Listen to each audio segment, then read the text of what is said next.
The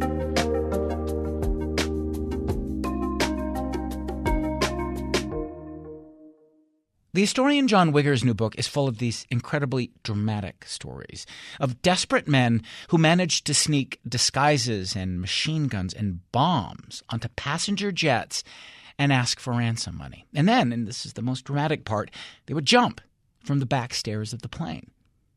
Wigger writes about this spree of these parachute hijackings in the early 1970s, and it all started with a man who's come to be known as D.B. Cooper, who jumped with $200,000 into the rugged Cascade Mountain Range in November of 1971. Cooper, or whatever his real name is, was never seen again, but Wigger told us he inspired the others, men who all seemed to fit into a type. The second of these was Richard McCoy. He hijacked and parachuted from a United Airlines flight, United Flight 855, in April of 1972.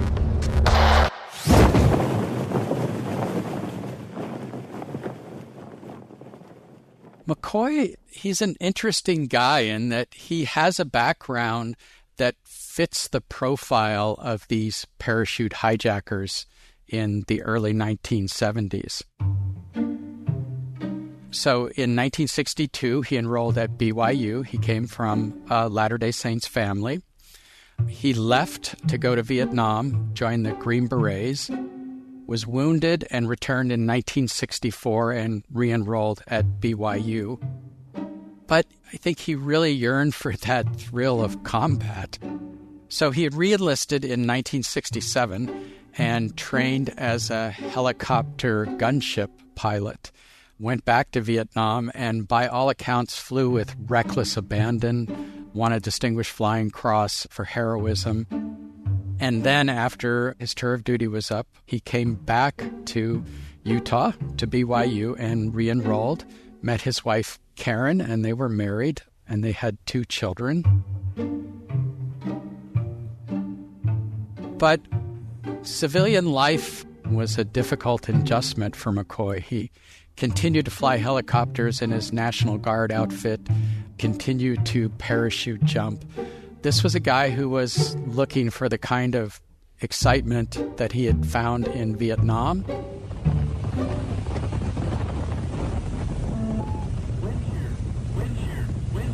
And then in April, he boarded this United flight and hijacked it. And he had a pretty carefully crafted plan. As soon as he boarded the airplane, he went to one of the lavatories and put on this disguise of sunglasses and heavy makeup and a wig. And he had typed out hijack notes to have the stewardesses, as they were always called at the time, take to the pilot. But he had left them in an envelope in the gate area. So while he's in the lavatory, a gate agent had spotted this envelope and brought it onto the plane, and the stewardesses made an announcement, we found an envelope in the gate area. Does it belong to anyone on the flight? So he went ahead and burst out of the lavatory and raised his hand and claimed the envelope, which they had not opened. So shortly after takeoff, he sent the note forward with a grenade pin in it and said that he had pistols, C4 explosives, and of course the grenade that he had pulled the pin out, which turned out to be a dummy. And he had demands. He wanted $500,000 in cash in a bag. He wanted 4 parachutes, and he wanted to divert the plane to San Francisco. And all of that happened. So they got the money, he got his parachutes, they took off again. He had let the passengers off. And he'd also given the pilots pretty detailed instructions, kind of a zigzag route flying east. And at one point, it would take the plane over Provo, Utah, which is where he lived. So he waited until that point, sent the stewardesses up to the front rows in first class and just had them sit there, had the back aft stairs lowered. And once he saw Provo from the air, he knew it was time to go. And he jumped. He got everything under control and managed to steer and land in a pasture near a highway. took the bag of money, stuffed it into a dry culvert, walked to a nearby drive-in, and paid a 16-year-old boy $5 to give him a ride home.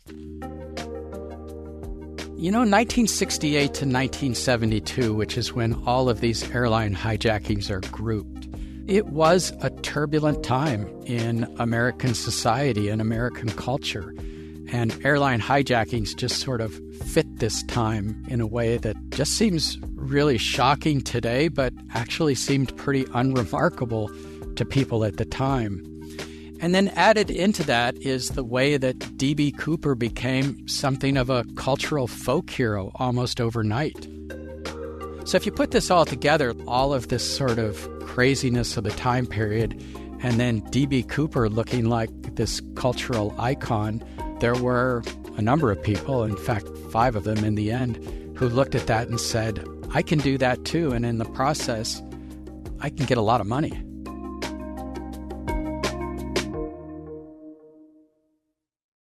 This is Radio West. I'm Doug Fabrizio. Today in the program, John Wigger is talking about how D.B. Cooper got this skyjacking craze going.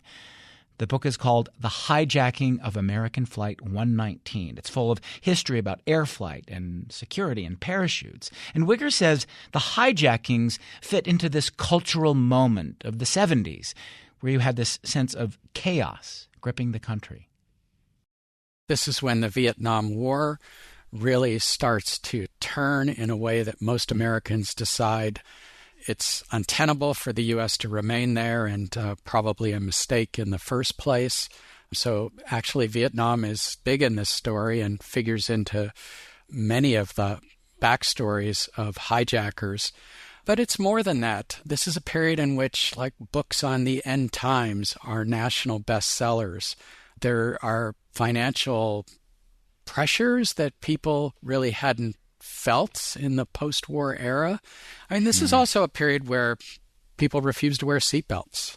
Just kind of this notion of personal privacy was stronger than what we've learned to accept today. Of course, airlines could have put a stop to these hijackings almost immediately if they had simply installed more robust security, just in the form of metal detectors and X-ray machines for carry-on bags. But they refused to do so because they thought it would alienate passengers. Most airlines through this period didn't even check IDs, so you didn't have to present an ID when you bought a ticket. And in fact, D.B. Cooper didn't present an ID and bought his ticket with cash, which is why we have no idea who he actually was.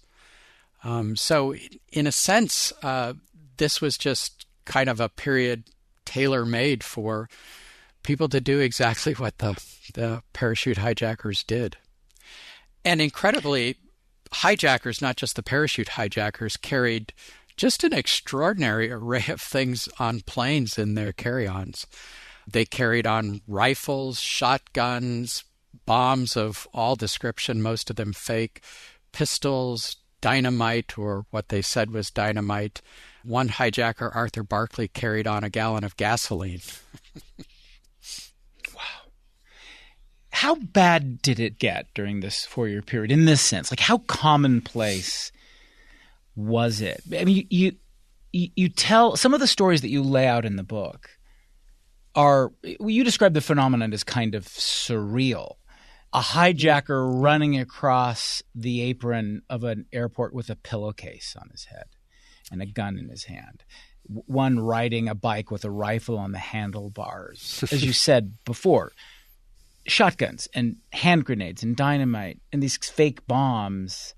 It was kind of like the Wild West. It's like there were no rules or anything, it seems.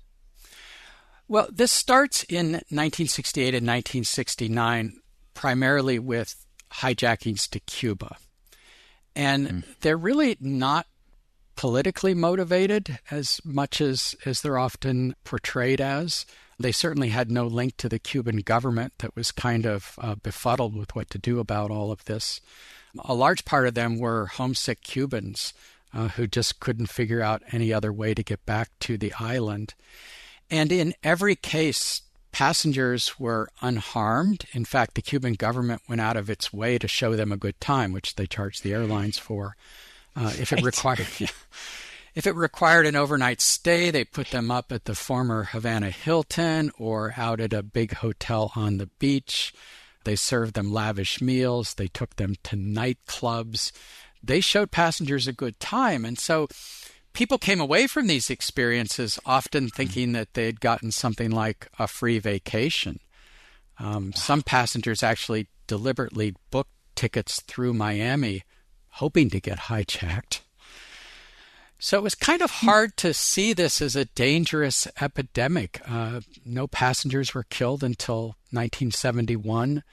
And for the airlines, it just looked like a cost of doing business. Every once in a while you had an extra layover in Havana. It was hard to see this, even though people were breaking the law and they were carrying weapons on board. It was hard to see it as a really dangerous situation. I want to ask you about your own interest in flying and how that influenced the way the way you told this story, even the way you reported it. Because you write about how you learned to fly from your father. You yourself are a pilot. What's the connection here? Well, yeah, planes have always been a part of my life. I grew up flying with my dad. Some of my earliest memories of doing things with him are in airplanes. And then when I was in high school, I worked at the local airport and got my pilot's license as well. So flying is something I've always done. I didn't really just think about turning it into a research project until fairly recently. And then I began teaching this history of flight class. And from the beginning, it was obvious that one of the students' favorite lectures was D.B. Cooper. And so I thought, well, maybe there's more I can do with this. So I began looking up other hijackings and eventually found Martin McNally, the hijacker of American 119, and called him up, and we talked on the phone, and then he zoomed into my class, and just sort of one thing led to another, and it turned into just really a fun research project and a fun book to write. Before we get to Martin McNally and Flight 119, I want you to say a little bit more, if you would, about because you do touch on in the book that early history of flight travel. You mentioned that airline hijackings, of course, were this product of the jet age. So what happens before? What is it? I guess what's it like in the late 40s, mid 50s? What was it like to get on a flight? Was it dangerous? Was it loud? Was it cold? I mean, what was it like? Yes, the really dangerous, loud part of flying was in the 1930s and before the Second World War. The planes got better after the war, but still the workhorse plane of American aviation, in fact, world aviation, was the DC-3. It was not pressurized. You couldn't fly above the weather. It meant that you normally flew below 10,000 feet, which meant that you could get bumped around, thrown around in storms and turbulence quite a bit. It was relatively slow. It cruised at just over 150 miles an hour. It was a pretty rugged and reliable plane, but still there were engine failures that led to emergency landings, unexpected delays. Commercial flight was not for the faint of heart, and for most people, it just didn't seem preferable to train travel, partly because it was much more expensive, even for all of the other things you had to endure in planes. And then jets come along in the very late 1950s, and the jet age really arrives at the start of the 1960s. And that really does change everything. Jets are much faster. They fly above the weather. They're far more comfortable. It creates the jet age. This is where the word jet becomes synonymous with speed. People experience jet lag for the first time because before that, planes weren't fast enough and couldn't fly far enough to really, get you across time zones to where it would confuse you. So everything does change in the 1960s. And with that comes the possibility of actually hijacking a plane and taking it a long ways.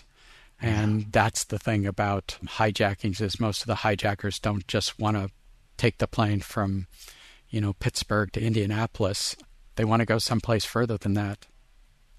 How did you end up focusing on the hijacking of American Flight 119? This is the story of, as you mentioned, of a man named Martin McNally. There were a number of these stories you could have told, but how did you settle on? I mean, you, of course, we'll talk about D.B. Cooper, of course, but how did you settle on this one? Well, Martin McNally was the first hijacker that I talked to, and in that sense, his story is where I started. And from there, I was able to contact some of the crew that had been on the plane and passengers, and about 24 FBI agents who worked the case in various ways. And the thing about the 119 hijacking is that it didn't end right away. So most of the other hijackings ended with the hijacker being caught that day or shortly thereafter. McNally's case went on for nearly a week in 3 different locations, and it's just a fascinating story with lots of unexpected twists and turns. Let's start at the beginning then. This is of this particular story. This is June 23rd, 1972. Mm-hmm. As you say in the book, it's a Friday. It's just after 2 o'clock in the afternoon. And this young man calls himself Robert Wilson, goes and buys a round-trip ticket to Tulsa for $70.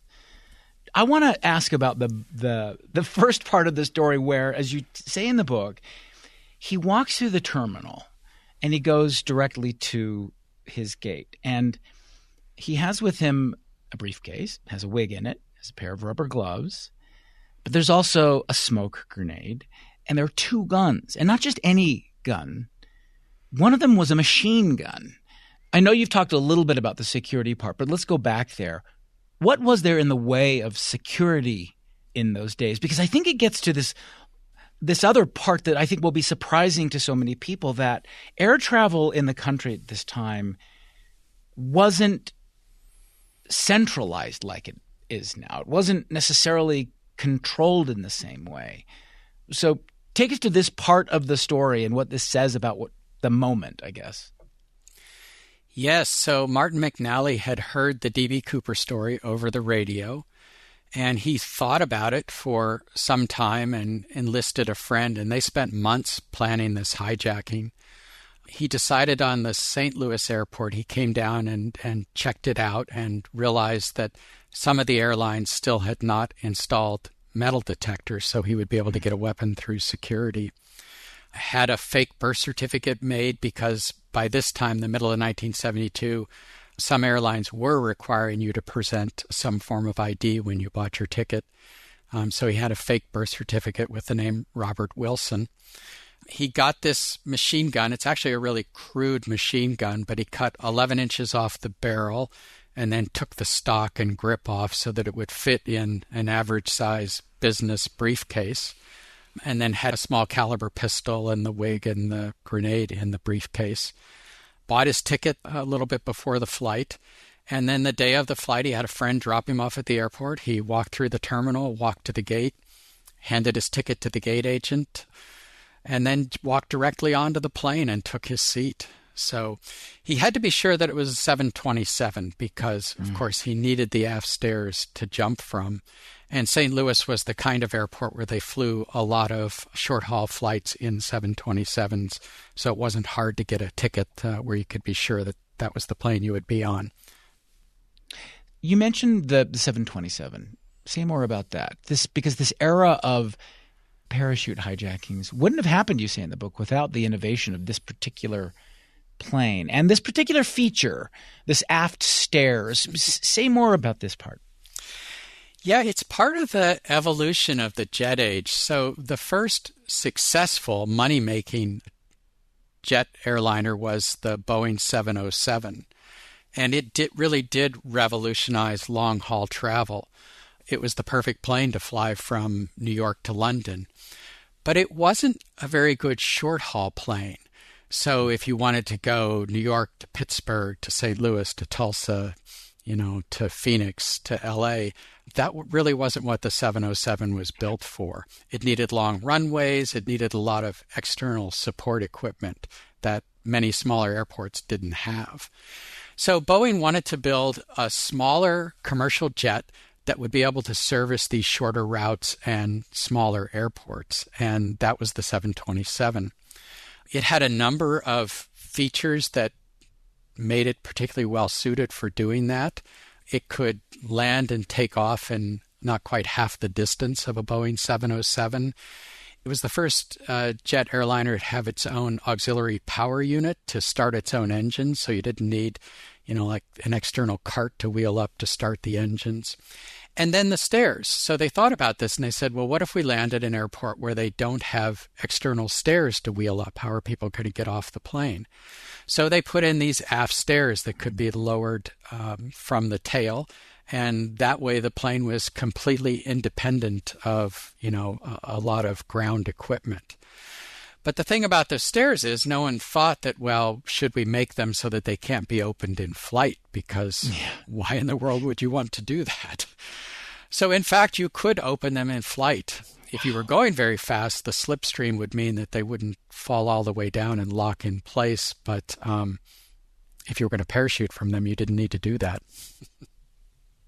Who was the first one who thought of that? That I can use those aft stairs to jump and escape. As far as we know, it was D.B. Cooper. Yeah.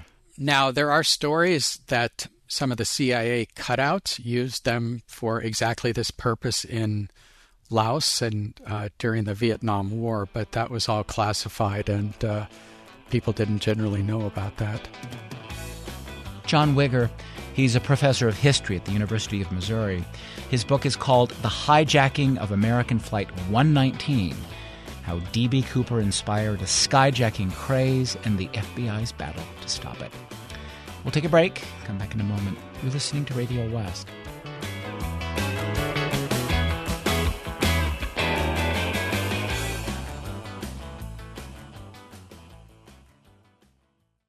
This is Radio West. I'm Doug Fabrizio.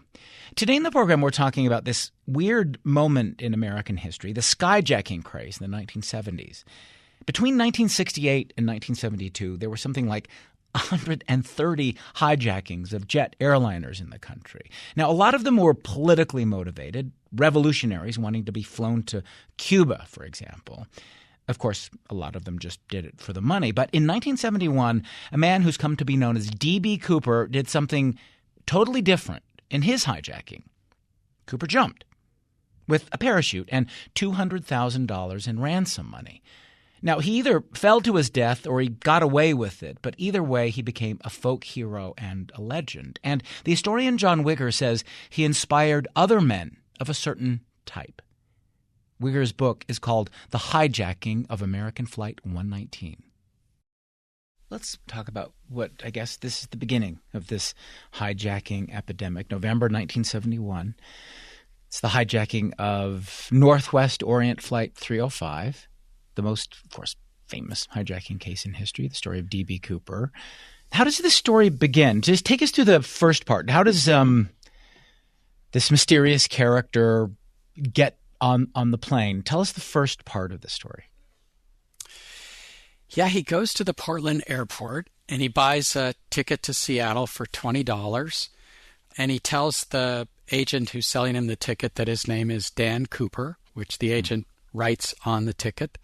But of course, he isn't required to present any ID, and he's paying in cash, so there's no other way to trace who he was. By most accounts, he was in his mid-40s. He looked unremarkable. He boards the plane. It's not very crowded. It's only about a third full. And he takes a seat at the back right. And hijackers, if they had a choice, always sat in the last row because they could see everything in front of them. This is also the period where even for short flights, you were often served a drink while you were still on the ground. Yeah. So as they're preparing to take off, one of the stewardesses, Florence Schaffner, is going through the cabin serving drinks. And Cooper at one point hands her a note. And so another feature of this time period was that the majority of passengers were men. Flying was relatively expensive. People still wore suits and ties to get on planes. The stewardesses were predominantly young women in their 20s and often in their very early 20s. And they got approached by men a lot, handed notes and things like that. So Florence Schaffner just put it in her pocket, figuring it was just one of these notes from a lonely business traveler. And Cooper saw her do this, and he finally motioned her over and said, "Miss, you'd better read that note. I have a bomb." And that's when the hijacking begins. So he wants $200,000. He wants it by 5 o'clock, in cash, of course. He wants 2 backpack parachutes, 2 front parachutes. He wants a fuel truck ready to refuel. So those are his demands.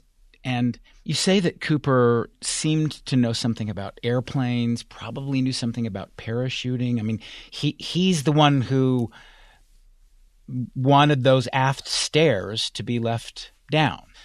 What can you discern from that about D.B. Cooper? Well, he had the pilots fly with the wheels down and the wing flaps at 15 degrees. And you have to know something about airplanes to know that that will keep the airplane flying pretty slowly. In the case of a 727 at about 200 miles an hour. He also knew that the aft stairs could be lowered in flight, and he asked the pilots to fly no higher than 10,000 feet so that the plane wouldn't be pressurized so that the stairs could be lowered. But he didn't actually know how they worked. So he knew a fair amount about airplanes, but he had to have one of the stewardesses show him how to put the aft stairs down. And he originally wanted them lowered before they took off, but the pilots told him, look, when we rotate nose up, they'll drag on the ground and that might damage them. So he said, okay, we can open them in flight. So he knew it could be done, and he knew how to set the airplane up so that it would fly low and slow. But the 727 in particular, he didn't know all that well. Talk about the moment he jumps. It's a little after 8 o'clock at night, I guess, because there's this thing you write about, and it becomes a kind of an interesting detail in the other hijackings. Is there's this pressure oscillation that plays out when someone jumps from a plane. Huh. Talk about this moment. Yeah, so this is the first time that commercial pilots had this experience, so they didn't really know what was going to happen. Yeah. But at one point, it's about 8:05 at night, they feel this pressure surge oscillation. Their ears pop. And what they later figure out that is as Cooper is out there on the back stairs, the aft stairs behind the plane, they're not locked in place, so they're floating. They're kind of like a diving board. And so when he's on that and he finally jumps off, it's like a diver jumping off a board. The stairs initially go down with him, and then they snap back up towards the fuselage and basically push air into it, and you feel that little pressure bump. And of course, in subsequent parachute hijackings, pilots knew to pay attention to this, and when they felt that bump, that they could know that was when the hijacker actually jumped. You write in this story that the conditions were, for D.B. Cooper, awful for parachuting, but great for escaping notice. And then there's always this question. We'll get to your theory a little bit later, because I find that interesting. You have your own, you've done a lot of work on this, so you have your own sort of idea what happened. But he jumps in terrible weather, it seems. It is. It's pretty cold. It's rainy. It's below freezing up at altitude. He might have been wearing something like thermal underwear under his suit, but in any case, he's jumping in a business suit. Yeah. And he jumps at night over uncertain terrain. But of course, all the parachute hijackers jumped at night except for one, because if you jumped during the day, people could watch your parachute come down and know exactly where you were. As it turns out, again, some of the other hijackers jumped also in really difficult circumstances, and somehow they all survived with no serious injuries. We don't, of course, know what happened to Cooper, and the FBI was convinced from the beginning that he died as a result of the jump. Yeah. but none of the other parachute hijackers died. So, why D.B. Cooper? It's. I don't think it's by any means a foregone conclusion that he died when he jumped. So D.B. Cooper becomes a folk hero, you say. Let's talk about that part. What's going on in the country as people are hearing about this story? It seems like, I guess among some, there's probably some outrage, certainly law enforcement, but people are really sort of looking to D.B. Cooper as kind of this Robin Hood figure. Well, yes, he had taken money from a big corporation, but who did that really harm? And the stewardesses, both Tina Mucklow and Florence Schaffner, afterwards said that he was really very polite and very nice to them. He kind of joked around with them during the hijacking. He sipped his bourbon and 7-Up and chain-smoked his Raleigh cigarettes, wearing his wraparound sunglasses. To most people who read stories about him, or at least to a lot of people, he didn't seem like a sinister figure. In fact, he seemed pretty darn cool, right? So it was hard to see him as much of a villain. He took a little bit of money from corporate America and did it in style. And for the time, it just seemed like the kind of person that people looked at and said, you know what, I hope that guy makes it. I think this gets us to the part of the book where you kind of explore the type. There's a phenotype of the people the men who would eventually try to hijack or would hijack planes and jump out of them with parachutes. What was the type? You mentioned they were associated with, or most of them were associated with the sort of the traumatic experience of war. What were the other kind of psychological characteristics that made them think they could or should hijack a plane? Yeah, for the parachute hijackers, they were clumped into two age ranges, either mid to late 20s or mid 40s, which really corresponded to service either in Vietnam or the Second World War. So it's pretty clear that all of them suffered from some degree of PTSD from their military service. If you look at hijackers more broadly, for most of them, this is either not their first experience of the trauma of war, or it's not their first experience of being arrested or having a brush with the law, or indeed going to prison. So this is another kind of common denominator. Hijacking a plane and parachuting out the back is probably not your first crime, right? Mm-hmm. And I think what's going on here is that being arrested and put in prison unmoors people in the same way that going to war and combat can do. These are people who really, at some deep level, feel alienated from the world around them. They just feel like they're really not connected to the rest of society, and therefore the rules aren't quite the same, right? They just figure that they can do things that just would never occur to other people to do. So it's not just the average person, if there is such a thing, that gets up one day and says, I'm going to hijack a plane with a pistol and a machine gun and a briefcase. At one point, D.B. Cooper said to one of the stewardesses, I don't have a grudge against your airline, ma'am. I just have a grudge. Yeah. Yeah. That seemed really telling. And also they were desperate. Seems like they were, to a man, they were sort of at their wits' end in some way. They were. I mean, so the 119 hijacker Martin McNally, he had recently been divorced. Yeah. He was unemployed. He had been arrested a number of times for smaller petty crimes.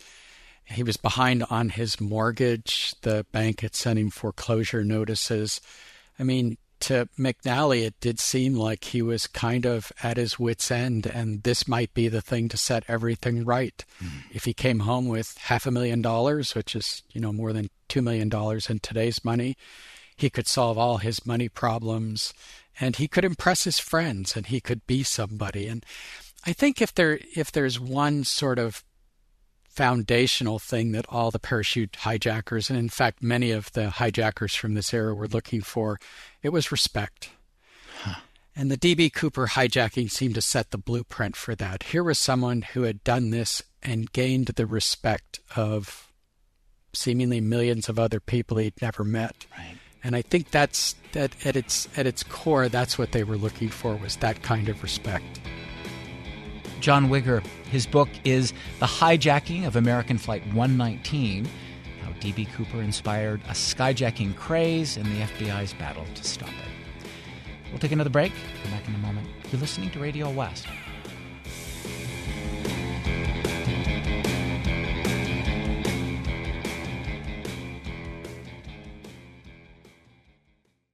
This is Radio West. I'm Doug Fabrizio.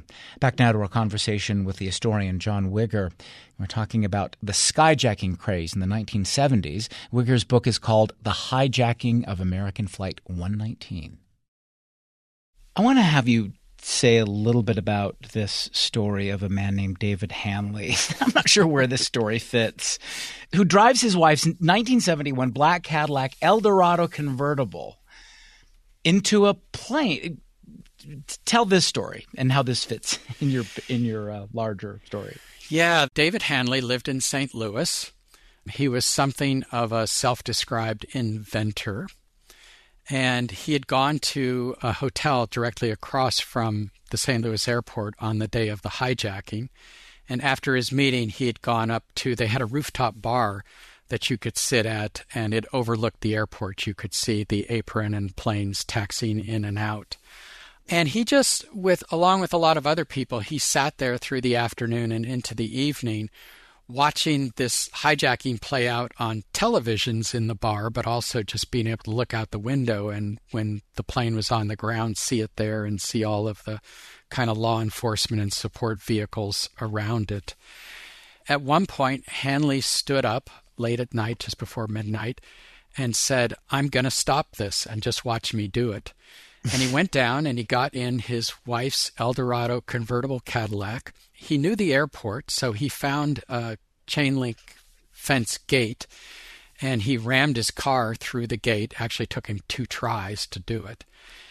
And then he drove up to the plane and turned and drove down the length of the runway and then turned around to face the plane. And at this point, the FBI agent in charge was on the radio, Bill Sullivan, yelling at all the agents to try and find out who was driving around on the runway. And they finally figured out it wasn't one of them, if for no other reason than that the FBI didn't drive Eldorado convertibles. And this was the moment when the plane was powering up. They had the money, they had the parachutes, they had everything McNally had demanded. And David Hanley put his foot down, accelerated, drove down the runway. He got up to about 90 miles an hour. And in the plane, because he had his lights on, they could see him coming. And they didn't know what was happening at first. And then they finally dawned on them that he was going to ram the plane. But there was nothing they could do about it. So Hanley hit the nose gear, reportedly at about 90 miles an hour, careened off that and smashed up against the port landing gear. And it disabled the plane, so the plane was damaged enough that they could not take off in that plane. Of course, there were FBI agents all over the place, and they drove up immediately, and everybody thought Hanley was dead. He was hanging over the side of the car. He had numerous injuries, but it turned out he was actually alive. They pulled him out and put him in an ambulance and sent him to the hospital. But it did mean that at that point, they had to switch planes to continue the hijacking. And of course, on the plane, Martin McNally was just going nuts because he had no idea what had just happened. He felt this impact, and the pilots were on the public address trying to assure him that they hadn't done this, and they didn't know what was going on either, and they were afraid that the plane might catch on fire. Either the car or the plane was leaking fuel and the engines were still running. I mean, for a few minutes, it was just utter chaos, both inside and outside this plane. We may not have time for it, but I want to ask you about one more story. Talk about Rob Hetty.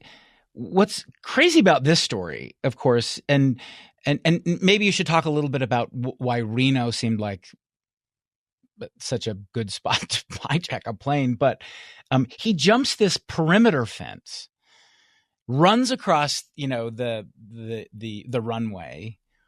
He's got a pillowcase over his head, and he just boards the plane. Like, he doesn't go through the regular process. It's a really, I have to say, it's kind of a great story. Talk about Rob Hetty. Yeah, Rob Hetty. This was Reno, Nevada, which was known as hijackers' heaven because the security was so bad. And the fence surrounding the apron where all the planes were parked was just 3 foot high, 3-foot chain link fence. So Rob Hetty decided he didn't even want to go through the trouble of buying a ticket. He just went and jumped the fence. He had a pillowcase over his head with eye holes cut out. He had a .357 revolver in one hand and his parachute. He actually was an experienced parachute jumper in the other. And he ran up to a plane that the passengers were a 727. The passengers were just deplaning, ran onto the plane and pointed the pistol at one of the flight attendants and said, "I'm hijacking this plane," which he did. He had a plan. He wanted to jump at night, so by the time they took off with the money, he asked for $200,000.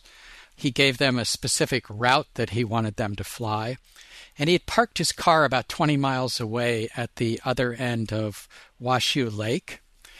So he gave them a course to fly that would take him, he hoped, right over his car. He had brought a fishing vest to carry the money, and this was his solution on how not to lose the money on the way down.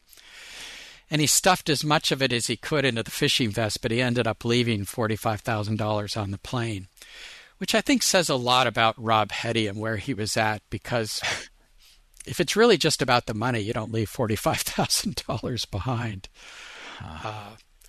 But he jumped at 12,000 feet, about 300 miles an hour, where he thought his car was. He was not injured when he landed.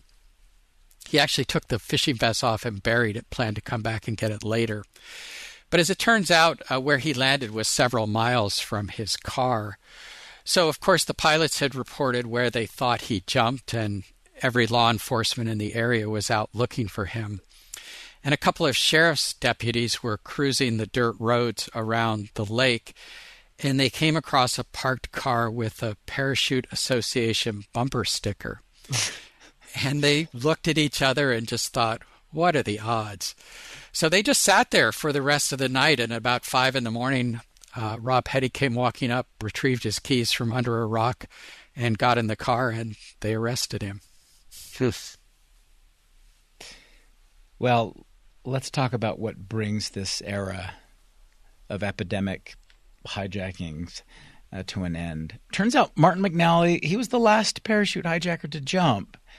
Did it just abruptly end? Like, what happens? Because it does seem that it just stopped happening.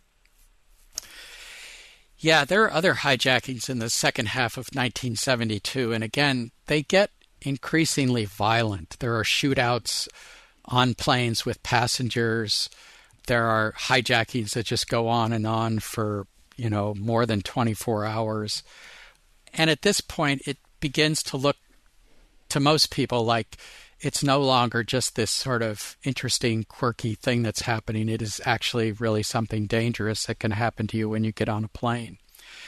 So airlines get serious about putting in the kind of security that can keep people from carrying machine guns and things like that on planes. They put in metal detectors and X-ray machines, and really overnight it ends that phenomenon of extortion hijackings as it had taken shape in especially 1972. You mentioned how as this epidemic of hijackings declined, that the hijackers themselves faded from view. People don't really remember Martin McNally or Richard McCoy. Those aren't necessarily popular names. But of course, D.B. Cooper is. So I wanted to come back to the legend of D.B. Cooper here finally, because you say in the book that Cooper is a celebrity unspoiled by reality. What do you mean by that? Right. So because we don't know who D.B. Cooper is or was, He can be anybody you want him to be. Yeah. You can make him anybody you want him to be. He can be a really good but tragic figure. He can be cool. He can be sophisticated. You can imagine him being just about anybody you want. With the other hijackers, they were caught, and we learned who they were and all about them. And at that point, all of the mystery is gone. So I think with Cooper, it just is a function of the mystery. Who was he? What happened to him? What was he really like? Well, you've spent a good amount of time with the Cooper story. And in the book, you offer your own sort of guess on the mystery. I don't know if you want to give that away, but can I ask you a little bit about that? Oh, sure. And I wouldn't claim to definitely not solved it in any sense, but it seems pretty clear to me that Cooper likely survived the jump because everybody else did, even those who had absolutely no parachuting experience at all when they jumped. So the notion that, his body is just out there waiting to be found, I doubt that it is. I think that he walked away, so to speak, which also explains why the parachute, the rest of the things he had with him have never been found, because he could easily have hidden those. That's what Martin McNally did after he landed. Who he was, the flight attendants, who were always the best judge of who the character, the sort of description of the hijackers, they described him as being in his mid-40s, which would correspond to service in the Second World War. I imagine that he was probably a combat veteran. That's part of the process that kind of takes someone to the point where they would do something like this. Either that, or in combination with that, I think this was probably not his first caper. Yeah. He had probably been to prison or at least been arrested before this. So I think if you want to create a profile of Cooper, it's probably someone who served in the Second World War, who had brushes with the law, indeed might very well have spent some time in prison, as other hijackers had. And he kept his mouth shut. You said that he said that he didn't get caught because he followed that cardinal rule of getting away with it. Don't talk. Yeah, exactly. If Richard McCoy if his sister-in-law and wife hadn't known about it, he probably would have gotten away with it too. Martin McNally, it took the FBI a week to track him down, and that's only because he told friends about it. If nothing else, if Cooper survived, he never talked. And I think it's entirely likely he had an accomplice. Almost all the other hijackers did as well. Someone to drop them off at the airport, someone to pick them up after they landed. And if so, that accomplice never talked either. Probably dead by now, you think. But you say he's out there waiting to be found. You think anyone's ever going to solve this one? I do, actually. I think I think eventually with, the way we're expanding the kind of reach of, people, ancestry searches and social networks, I think eventually enough things will fall into place to identify who he was. I think the starting point, though, is to kind of settle on a profile rather than just try and find an individual and then try and make all of the evidence fit that individual. It's a better approach to kind of make some good guesses and establish a profile and then sort of assemble a database and work your way through it. John Wigger, do you think something like that hijacking epidemic could ever happen again? I mean, you write about this coming revolution in flight, which you kind of compare to the advent of the jet age, which brought us that epidemic. But, this new technology that's coming, different kinds of airships, the possibility of a decentralized system in some ways for air travel. Do you think that the kinds of conditions that happened then could happen again in some way? Not exactly. History just isn't like that. We'll never have that same cultural mindset that people had in the late 60s, early 70s. Nobody wore seatbelts. Now we just do it routinely, and we don't see it as an invasion of our privacy. But I do think it's possible that as something like air travel changes, there are going to be unexpected parts of that transition that will surprise us. John Wigger, thank you very much. Yeah, thank you. This has been fun. John Wigger, he's a professor of history at the University of Missouri. His book is called The Hijacking of American Flight 119, How D.B. Cooper Inspired a Skyjacking Craze and the FBI's Battle to Stop It. Radio West is a production of KUER. You can subscribe to the show wherever you get your podcasts. I'd love to hear from you. If you have ideas or comments or feedback, you can email us at radiowest@kuer.org. The program is produced by Benjamin Bombard and Tim Slover. Kerry Watson is our executive producer. I'm Doug Fabrizio.